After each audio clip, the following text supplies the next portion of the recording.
ప్రపంచమే ఓ యుద్ధరంగంగా మారింది. ప్రతి దేశం చుట్టూ యుద్ధమే కనిపిస్తోంది.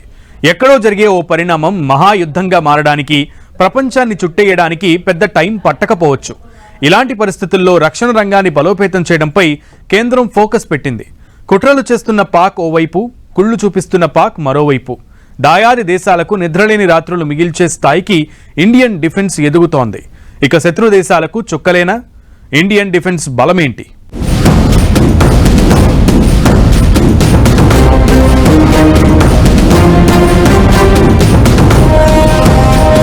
రోజు రోజుకు స్ట్రాంగ్ అవుతోన్న డిఫెన్స్. భారత అమ్ముల పొదిలోకి సరికొత్త ఆయుధాలు. పాకిస్తాన్, చైనాకు ఇక నిద్రలేని రాత్రులే. శత్రువుల వెన్నులో ఇక వణుకు పుట్టాల్సిందే. డిఫెన్స్ లోకి చెండ ప్రచండ్ హెలికాప్టర్.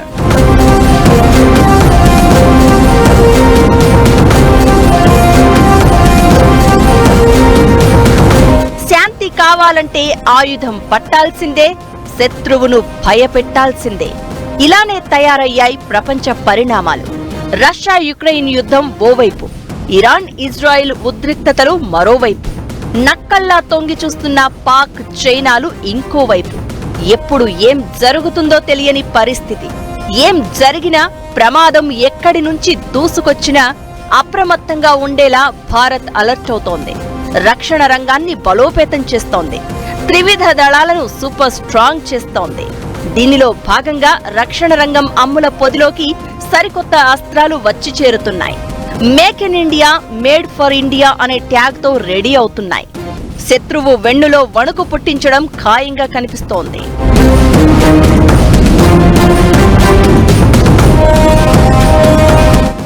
రక్షణ రంగంపై మోదీ సర్కార్ ప్రత్యేకంగా ఫోకస్ పెట్టింది. భారీగా నిధులు కేటాయిస్తోంది. 2025 బడ్జెట్లో రక్షణ రంగానికి 6.81 లక్షల కోట్లు కేటాయించారు. గత బడ్జెట్తో పోలిస్తే రక్షణ రంగ కేటాయింపులు 9% పెరిగాయి.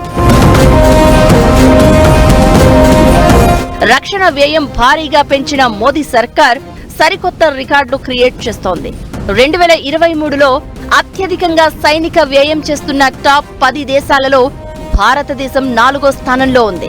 ఇక సాయుధ దళాల ఆధునికీకరణే లక్ష్యంగా ఈ ఏడాదిని సంస్కరణల సంవత్సరంగా ప్రకటించిన రక్షణ శాఖ త్రివిధ దళాల బలోపేతానికి కీలక నిర్ణయాలు తీసుకుంటోంది. సరికొత్త ఆయుధాలను రక్షణ రంగం అమ్ముల పొదిలోకి చేరుస్తోంది. ఎవరో ఇచ్చే ఆయుధాల మీద ఆధారపడడం కాదు, మన చేతుల్లో మన ఆయుధాలు అనే కాన్సెప్ట్ తో స్వదేశంలోనూ ఆయుధాల తయారీ వేగవంతం చేసింది.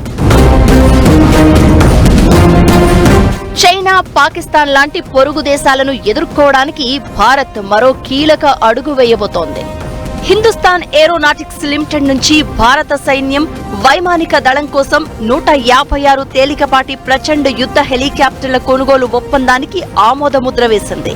156 పోరాట హెలికాప్టర్లలో 90 భారత సైన్యం కోసం, 66 భారత వైమానిక దళం కోసం ఉపయోగిస్తారు. పూర్తి స్వదేశీ పరిజ్ఞానంతో డిజైన్ చేసి అభివృద్ధి చేసిన యుద్ధ హెలికాప్టర్లివి. భద్రతపై కేబినెట్ కమిటీ ఆమోదం తెలపడంతో హెలికాప్టర్ల కొనుగోలుకు సంబంధించిన 2 ఒప్పందాలపై రక్షణ శాఖ ప్రతినిధులు సంతకాలు చేశారు. మేక్ ఇన్ ఇండియాకు ఇదొక గొప్ప ప్రోత్సాహకమని, ఈ 2 ఒప్పందాలతో 8,500 మందికి ఉద్యోగాలు లభిస్తాయని కేంద్రం అంటోంది.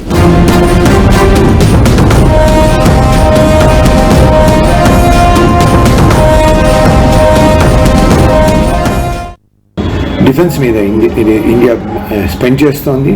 మన ఆత్మనిర్భరత పెరుగుతోంది. అలానే India will become very strong country defence మీద స్పెండ్ చేయడం వల్ల. అండ్ డిఫెన్స్ ఎక్స్పోర్ట్స్ చేయడం వల్ల మన గవర్నమెంట్ స్పెండ్ చేసే money on the defence industry and R&Dది we can get it back to our country. Prachand అనేది లైట్ కంబట్ యుద్ధ హెలికాప్టర్. దీన్ని ప్రపంచంలోని చాలా దేశాలు వాడుతున్నాయి. ఈ హెలికాప్టర్లు 5,000 నుంచి 16,500 అడుగులు, అవసరమైతే 21,000 అడుగుల ఎత్తులో ల్యాండ్ అవ్వగలవు, ఎగరగలవు. సియాచిన్, హిమానీ నదం, తూర్పు లద్దాఖ్ లాంటి ఎత్తైన ప్రాంతాలకు ఇవి చాలా అనుకూలం.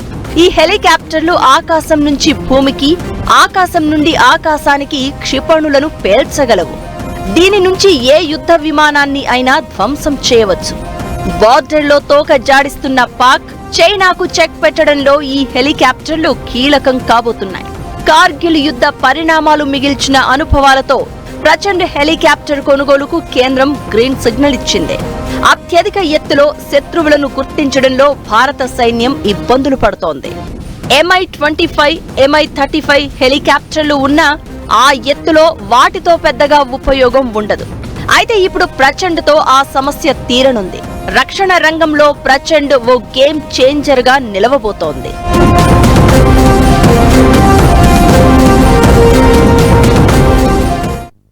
దేశీయంగా తయారు చేస్తూ కొన్ని, విదేశాల నుంచి దిగుమతి చేసుకుంటూ ఇంకొన్ని, వేరే దేశాలతో ఒప్పందాలు కుదుర్చుకుని మరికొన్ని, రక్షణ రంగ అమ్ముల పొదలోకి అత్యాధునిక ఆయుధాలను చేరుస్తోంది మోదీ సర్కార్. ప్రచండ్తో పాటు భారత సైన్యంలో చేరబోయే ఆయుధాలు ఏంటి? కేంద్రం కుదుర్చుకున్న ఒప్పందాలు ఏంటి? రక్షణ రంగంలో ఎలాంటి మార్పులు కనిపిస్తున్నాయి?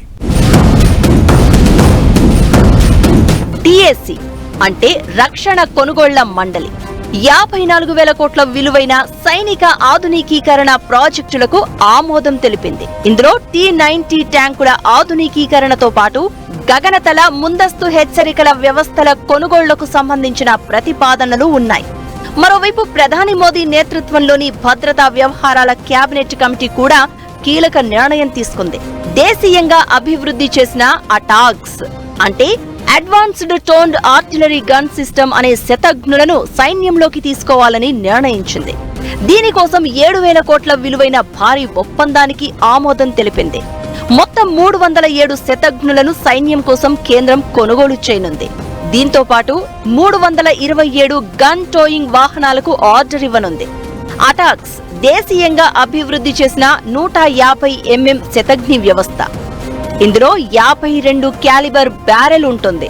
45 కిలోమీటర్ల పరిధిలోని లక్ష్యాలను నాశనం చేయగల సామర్థ్యం దీని సొంతం.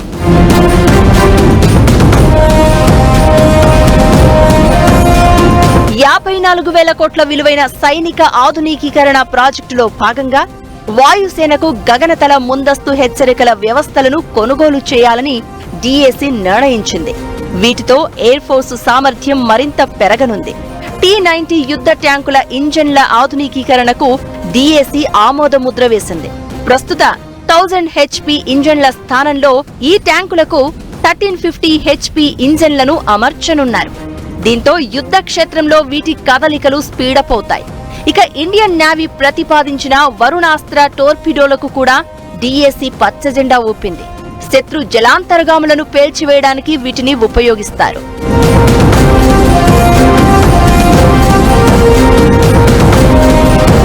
వీటితో పాటు 2 అణు జలాంతర్గాముల నిర్మాణం, 31 మిసైల్ ఫైరింగ్ డ్రోన్స్ కు కేంద్రం ఎప్పుడో గ్రీన్ సిగ్నల్ ఇచ్చింది. ఇక US నుంచి 31 ప్రిడేటర్ డ్రోన్స్ ను దిగుమతి చేసుకుంటోంది భారత్. ఇక ఇజ్రాయెల్ ఐరన్ డోమ్ తరహాలో రష్యా గగనతలానికి రక్షణ వలయంగా నిలుస్తున్న అత్యాధునిక పాంట్సిర్ ఎయిర్ డిఫెన్స్ మిసైల్ గన్ వ్యవస్థ త్వరలోనే భారత్ లో అందుబాటులోకి రానుంది. ఇక గత 5 ఏళ్లలో ప్రపంచంలోనే అత్యధికంగా సైనిక పరికరాలను కొనుగోలు చేసిన దేశంగా భారత్ నిలిచింది. ఇప్పుడు యుద్ధం స్వరూపమే మారుతోంది.